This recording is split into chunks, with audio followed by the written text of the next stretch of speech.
Richard, appreciate you making some time for us. I'm sure you heard Sam Pitman's comments yesterday about the 3 potential recruiting cycles, something that's being debated right now. What were your thoughts on kind of what he had said and the potential for seniors to really forego their senior year of high school football?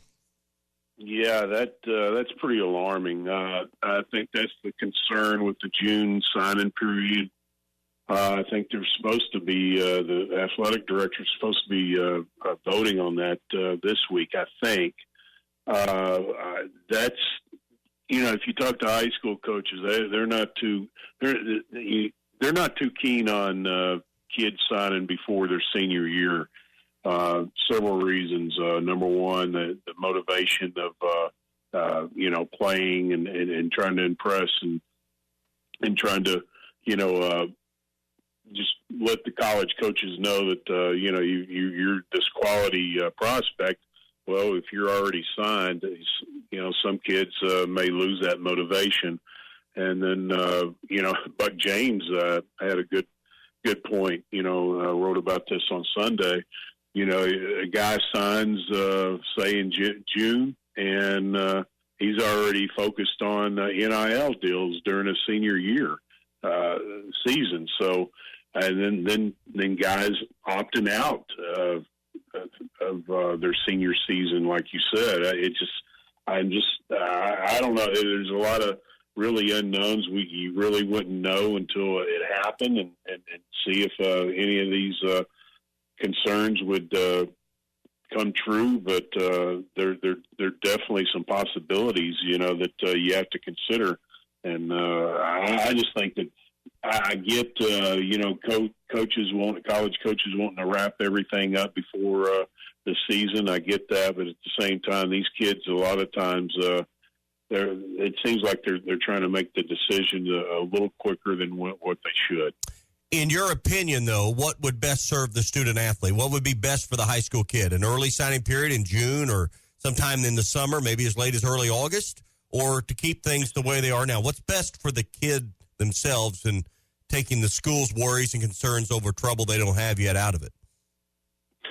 Something that I heard a couple of months ago, and it's not being thrown around, in the media or by the NCAA or coaches, but I'd heard that there's a possibility of, of starting a signing period, say in August. And it would run all the way to December.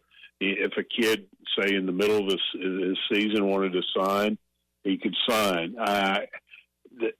That's also maybe a little too early, in my opinion. But it's just I don't know, man.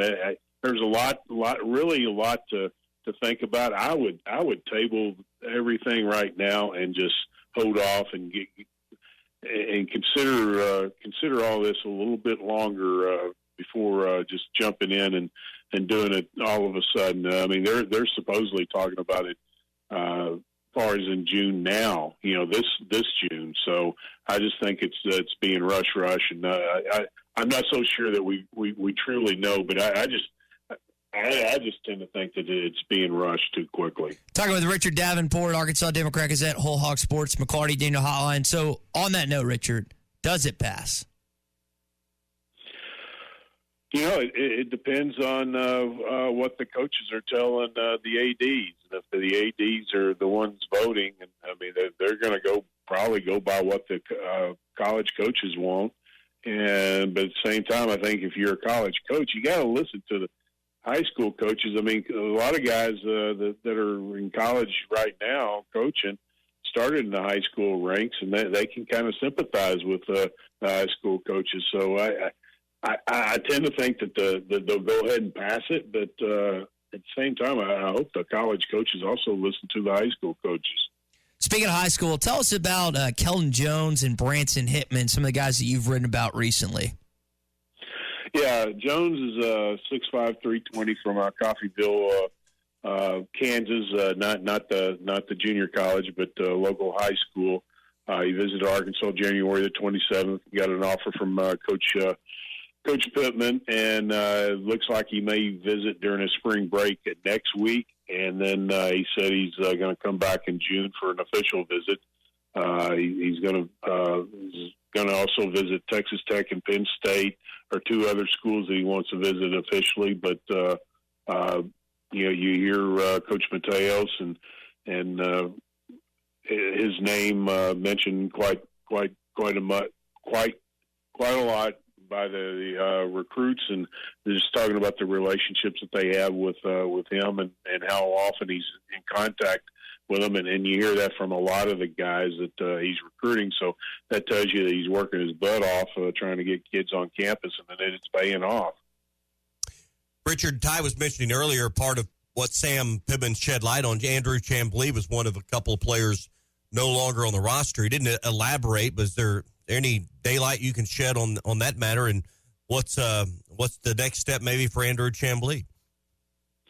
Yeah, what he said as far as not losing his love for the game, from what I can gather, that is definitely that is true, and I'm aware that Andrew posted something on Instagram yesterday saying not done yet or something. I mean, I'm not sure exactly, but at this time I don't expect him back. But at the same time, when you're away from football a little bit, and you may be a little burned out, maybe you get that desire to play again. Maybe he'll do that. I don't know, between now and next season. But right now, I think Andrew's an excellent student. He's a guy that has a lot going for him other than football, and has his sights set on big things outside of football. So it wouldn't shock me that he decides to just be a regular student, like Coach Pitman says, and be a long-term student and not play football. Where does that leave Arkansas, numbers wise, and how does that change the dynamics on the offensive line?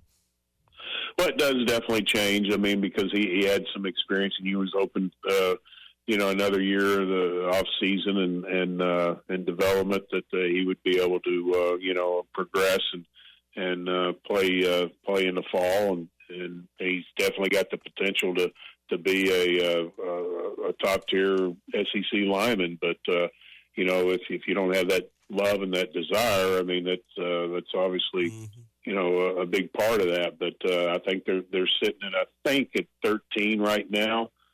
Scholarship guys on the offensive line, you like about 15 to 17. And I think Sam kind of hit on that they're going to be looking for a couple more probably in the portal. And you have Branson Hickman, the SMU center, that's going to be coming in on Friday and making an official visit.